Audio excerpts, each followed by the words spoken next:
The LIV Golf League has faced a lot of retaliation since its founding in 2021. This left them scrambling to find a streaming service for their planned series. The announcement of this series left us with many questions too. What will the series be about? When can we expect this series? And why did Rory McIlroy say that the LIV is spreading propaganda? Stay tuned as we answer all these burning questions. Firstly, who is Rory McIlroy? Rory McIlroy is a professional golfer from Northern Ireland. He is a member of both the European and PGA Tours. Rory is the current #1 golfer in the official world golf rankings. He has spent more than 100 weeks as #1 in his career. He is a 4-time major champion winner. Rory is one of the 3 players to win 4 majors by age 25, Tiger Woods and Jack Nicklaus being the others. Now, why is Rory McIlroy saying that Mickelson and the LIV are spreading propaganda? This first started when Wee Man accused the LIV and one of their more important players of spreading a false winning tale for the Saudi-funded tour. The LIV is still without any major sponsors or a broadcasting company, and the tensions between the LIV and PGA are higher than ever, with players now going for each other's throats. McIlroy states that there's a lot of propaganda being thrown around, and points out that Phil Mickelson shouldn't be spreading fake news. Phil said that the LIV is trending upwards, with the PGA trending downwards, and that he's happy with the side he chose. This left a sour taste in McIlroy's mouth, with him responding that anyone who takes a logical view of the game of golf will see that this is illogical. The LIV has been accused of being a front to better the image of the Saudi regime that's guilty of human rights violations. Yes, the LIV has sourced a few major players from under the PGA's nose, but as McIlroy stated, they've yet to secure a solid broadcasting deal or a major sponsorship outside of the ones backed by the Saudi Sovereign Wealth Fund. He adds to this when he said that their viewership has also had a steady decline. We are unsure what the future holds for the LIV, but as it's still early days, the chances for them to fail are quite slim, especially if they have the money to back their endeavors, which they do. So how does McIlroy feel about his side of the PGA? Rory McIlroy might be quite vocal against the LIV, but he's also one of the biggest advocates for the change of the PGA Tour. He wants the 2 rival tours to have a sit-down and talk about the changes that could be made to the PGA Tour. He stated that the PGA Tour has an inundated schedule with them playing 47 weekends a year, and he would like to see it changed to a schedule resembling the NFL's, which only plays a 23-week regular season and postseason schedule. We hope to see a few changes to the PGA Tour, as multiple players expressed their concern when it came to scheduling, and others opted to move to the LIV. Now, what can we expect the LIV to do about McIlroy's comments? Well, nothing. The LIV has bigger fish to fry, with them signing major players like Bryson DeChambeau, Brooks Koepka, and the 52-year-old Mickelson, and the Australian world's #3 Cameron Smith. They have to secure sponsorships and a streaming deal. The comments, even if they're from one of the best golfers in the world, won't make much of a difference to them. They also have an ongoing lawsuit against the PGA that suspends anyone that plays in an LIV event for allegedly violating federal antitrust laws. This left players on both sides in a massive rivalry, as some stand with the LIV saying that it's a better place for both the players and the staff, and others saying that the LIV Tour shouldn't be a thing.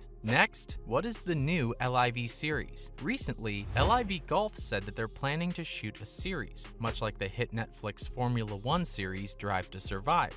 The PGA already has a similar show in the making that will be shown on Netflix. The LIV already cemented the idea of a documentary show in the future, as it was stated in a few players' contracts. The series will have a few major names like Bryson DeChambeau, Brooks Koepka, Phil Mickelson, and Cameron Smith, as they've all moved to the LIV. The LIV has a great roster of players that can play in the series, with them giving fans a taste on YouTube. The series is being streamed on the official LIV YouTube channel, with varying degrees of success. We hope to see the series grow more and get an official streaming platform. Now, why won't we see the LIV series on more popular broadcasting sites? For starters, the PGA Tour already has contracts with many popular broadcasting companies, like CBS, NBC, and ESPN. This leaves these companies bonded to just the PGA Tour, with them being unable to add the LIV Tour even if they wanted to. Many other companies like Apple and Amazon Amazon are not interested in streaming the LIV Tour, but the possibility for them to buy airtime is still there. The LIV heads are still in search of a streaming platform to get a few more viewers, but until then, they'll be streaming off of YouTube. So, what can we expect from the LIV Tour? This weekend, the first invitational was held in Miami, with the winning team, the 4 Aces GC, consisting of Taylor Gooch, Patrick Reed, and Pat Perez. The team, led by Captain Dustin Johnson, took home the crown after fending off Cameron Smith's team, Punch GC. The weekend had some exciting golf plays, with the winning team narrowly getting past Cleeks GC in the semifinals. They played some great golf and won with a progressing score of 7 under. This total was enough to blast past Punch GC by a single stroke, and both the Crushers GC and Stinger GC with a solid margin.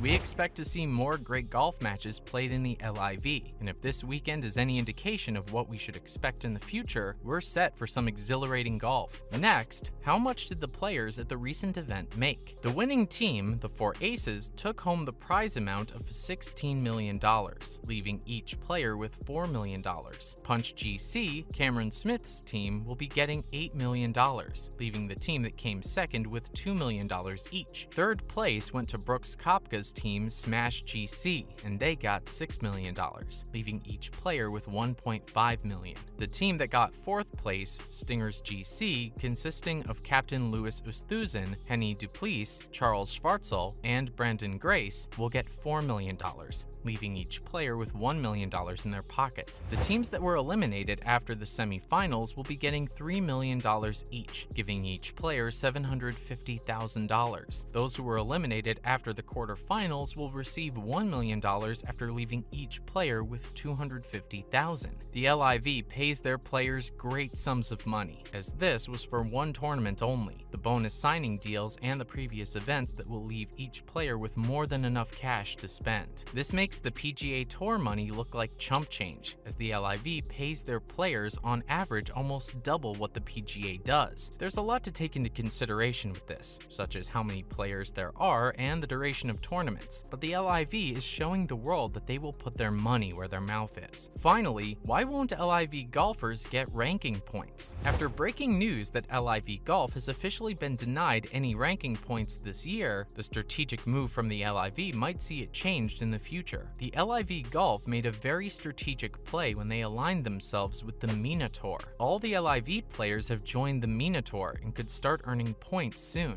after being told that they won't receive any ranking points for the first 5 events of the opening LIV Golf Invitational Series. From now on, the LIV Golf Invitationals will be authorized by MENA, which is a golf tour in the Middle East and North Africa. It was founded in 2011 by the Dubai-based Sheikh Maktoum Golf Foundation and has been recognized by the official golf rankings since 2016. This alliance will give players that play for LIV Golf the opportunity to receive official golf ranking points. David Spencer, the official MENA Tour commissioner, tweeted, "This is a very exciting day for the MENA Tour and our players. Through this alliance, our players will now have enhanced playing opportunities and stronger pathways. This is great news for the future of many young players on our tour. The chances are high for players to receive ranking points, even if it will be a minimal amount. This will be a great win for LIV and its players, as they start to get recognized as a real tournament and group." This will have to conclude our video on the latest propaganda and the upcoming series for the LIV. What do you think about the LIV? And is it a genuine golf tour? Let us know in the comments what your thoughts are, and if you enjoyed the video.